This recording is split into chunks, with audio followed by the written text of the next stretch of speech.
नमस्कार, times of Swaraj में आप सबों का स्वागत है और मैं हूं संतोष सिंह। और आज हम टाइम्स ऑफ स्वराज में बात शिक्षा विभाग के उस पदाधिकारी की करने जा रहे हैं जिस पदाधिकारी की गूंज आज पूरे देश में है। बहुत सारे बिहार के बाहर के भी मीडिया वाले फोन कर रहे हैं कि भाई शिक्षा विभाग में ऐसा क्या रखा है संतोष तुरे बिहार में, बड़ी 1.5 साल 2 साल से अभियान चला रखे हो और फिर भी ये हाल है। उन मित्रों को हम क्या कहें कि भाई हम भ्रष्टाचार के खिलाफ आवाज़ उठाने का ये मतलब थोड़ी है कि भ्रष्टाचार बंद हो जाएगा, और वो भी ऐसा भ्रष्टाचारी जिसका सैया भेल कोतवाल तो डर का हैगा, वो वाली स्थिति है। जो इनका इतिहास है, अब हम घर आए हैं रुसरा आए हैं तो पता चल रहा है कि जनाब बेगूसराय और समस्तीपुर यही जगह तो नौकरी किया है आदमी, और अभी बेतिया गया। पहली पोस्टिंग समस्तीपुर में था, वारिस नगर में जो है सो मध्याह्न भोजन के इंचार्ज थे, पूरा ट्रक चावल के साथ पकड़ा गए थे, मुकदमा दर्ज हुआ था, बड़ी मुश्किल से वो मुकदमा सेटल हुआ। मतलब बहाली के साथ ही आदमी धुरंधर निकल गया। मतलब 2005 बैच का बहाली, मतलब 20 साल नौकरी का हुआ है, और बहाली मतलब पहले पोस्टिंग से जो इन खेल शुरू किया फर्रुखाबादी, सोच नहीं सकते। समस्तीपुर में विजिलेंस जहाँ जहाँ अभी रेड किया है, जितनी संपत्ति उन्होंने अर्जित की है और जिसके बारे में उन्हें जानकारी मिली है, वो अभी 10% है। 90% अभी कागजात लेकर जब गई है, जब वो टीम पटना पहुंची है, वो अध्ययन करेगा तो उनको पता चलेगा। पूरे बिहार में समस्तीपुर में, दरभंगा में और बेतिया में 3 को बड़ा स्कूल खोले हुए हैं। नर्सिंग कॉलेज खोल रहा था वहाँ बेतिया में, जहाँ गया वहाँ ज़मीनें खरीदा और पूरा 60 को मास्टर को सस्पेंड करके जो है सो सबसे 50 हज़ार रुपया वसूला है अभी बेतिया में। और इतना ही नहीं, अनुकंपा पर शायद बहाली पर रोक लगी हुई है हाईकोर्ट के, भाई शिक्षक बहाल नहीं हो सकते हैं, बहाली कर दिया 5-5 लाख रुपया लेकर। पर भाई गजब का दुस्साहस है भाई, मान गए भाई, एकदम एक से एक कारनामा है। इसकी पत्नी अभी पता किए, जिस स्कूल में समस्तीपुर में है उसी स्कूल से, आज कर्पूरी ठाकुर जी जयंती है, वो भी उसी स्कूल के पढ़े हुए हैं। इसकी पत्नी जैसे ही के पाठक आया, चल गई पढ़ाई की छुट्टी पर, एमएड कर रही है दरभंगा से, वो भी जांच का विषय है, और वो भी अक्टूबर 2023 में ही छुट्टी पर गई है कि हम एमएड करने जा रहे हैं। जरा उसको जांच कर लिया जाए कि वो एमएड कर रही हैं कि नहीं कर रही हैं, कौन सा रेगुलर कोर्स में वो एमएड कर रही है, क्योंकि वो तीनों स्कूल का संचालिका यही है। अपना बहन का नौकरी दिलाया, अपना कुल खानदान को नौकरी दिलाया हुआ। जिस समय में नियोजन इकाई के माध्यम से बहाली शुरू हुआ था 2006-07 में, तो ये एगो फर्जी डिग्री बांटना शुरू किया ही, और उस फर्जी डिग्री के सहारे हजारों शिक्षक बहाल किए हुए हैं पूरे बिहार में। मदन मोहन झा बहुत शिक्षक के खिलाफ कार्रवाई भी की, समस्तीपुर में भी बहुत कार्रवाई हुई, लेकिन अभी भी बहुत लोग हैं।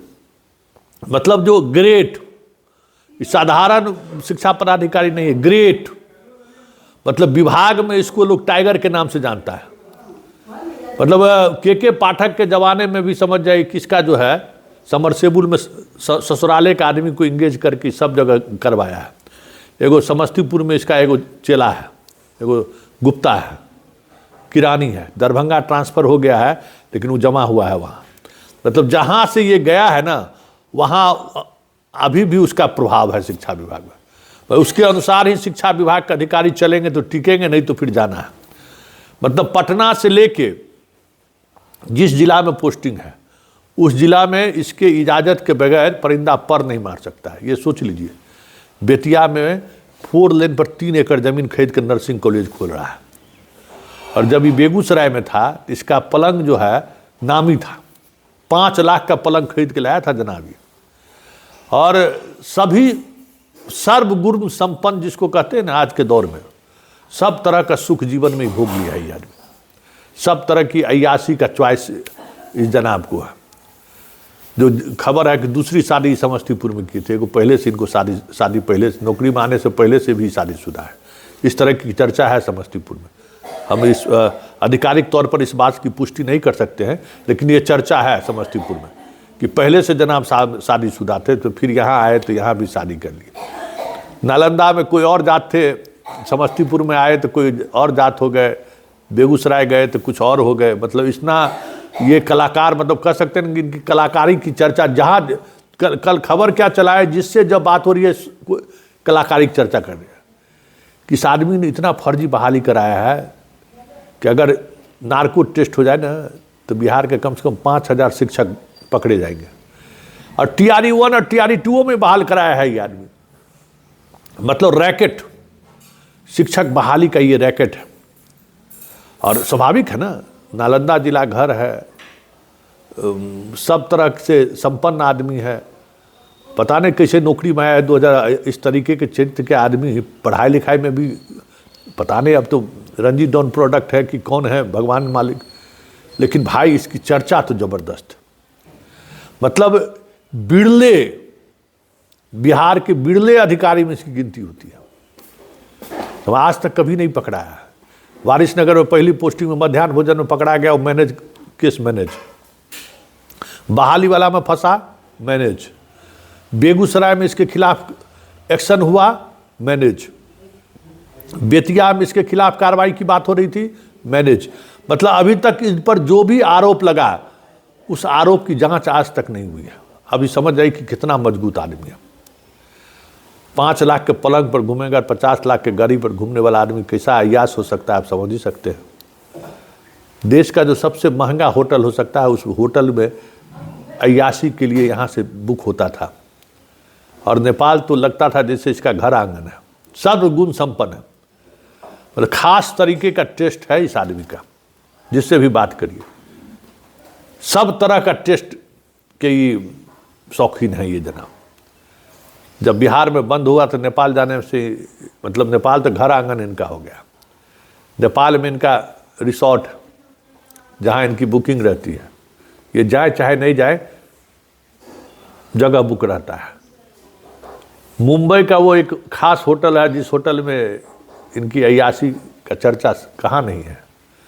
मतलब आश्चर्य हमको लगा कि शिक्षा विभाग, जहाँ शिक्षा का काम हो रहा है, पढ़ने पढ़ाने का काम हो रहा हो, वहाँ का पदाधिकारी इस गुण का कैसे संपन्न हो गया, भाई यही आश्चर्य लगता है। तो पता चला शिक्षा विभाग में भी बहुत तरह का खेल होता है। अभी एक चित्तौड़गढ़ का वीडियो देख रहे हैं ना, राजस्थान का वीडियो बड़ा वायरल हो रहा है।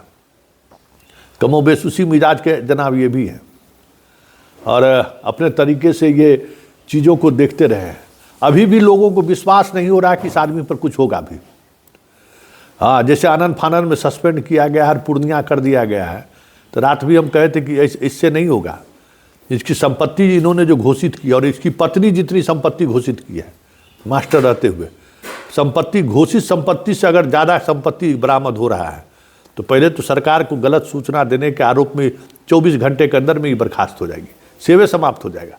और एक अलग वो मुकदमा होगा जो इनका विभागीय मुकदमा होगा। नहीं तो क्रिमिनल केस में अगर ले लिए तब तो फिर बच जाएगा। फिर तो जिस तरीके का पहुंच वाला ये जनाब है, जितने लोग इसके चाहने वाले लोग हैं, क्योंकि इस तरीके के लोगों के चाहने वाले लोग भी बहुत होते हैं, ये भी समझ लीजिए। ऐसे लोगों का चाहने वाला लोग भी बहुत होता है और ऐसे लोगों का पैरवी करने वाले लोग भी बहुत होते हैं। बड़े से बड़े रसूख वाले पैरवीकार नेता लोग जो है सो 1 मिनट नहीं लगाते हैं ऐसे लोग, क्योंकि सब तरह का सेवा करने वाले लोग हैं ना। इनके डायरी में ना शब्द नहीं है, जो कहा। हाँ, और भाई 50,000 से कम घूस लेने वाला ये आदमी अधिकारी नहीं रहा है कभी। इस तरीके की चर्चा रही है। अब सबकी नज़र है कि भाई इतनी बड़ी कार्रवाई हुई है विजिलेंस का, इस पर बाकी एक्शन किस तरीके का होता है, क्योंकि लोगों को भरोसा नहीं है। समस्तीपुर में इनके ससुराल के लोग, जानने वाले लोग, इनके अगल बगल के लोग, सब लोग यही कहते हैं कि छापामारी हो गया, यही बहुत बड़ी बात है। कैसे छापेमारी हो गई? सरकार में रहते हुए तो भाई, सरकार में तो इनका तूती बोलता था, विभाग में तो कोई सोच नहीं सकता था कि इनके खिलाफ कोई कार्रवाई की बात सोच भी ले। कैसे छापामारी हो गया?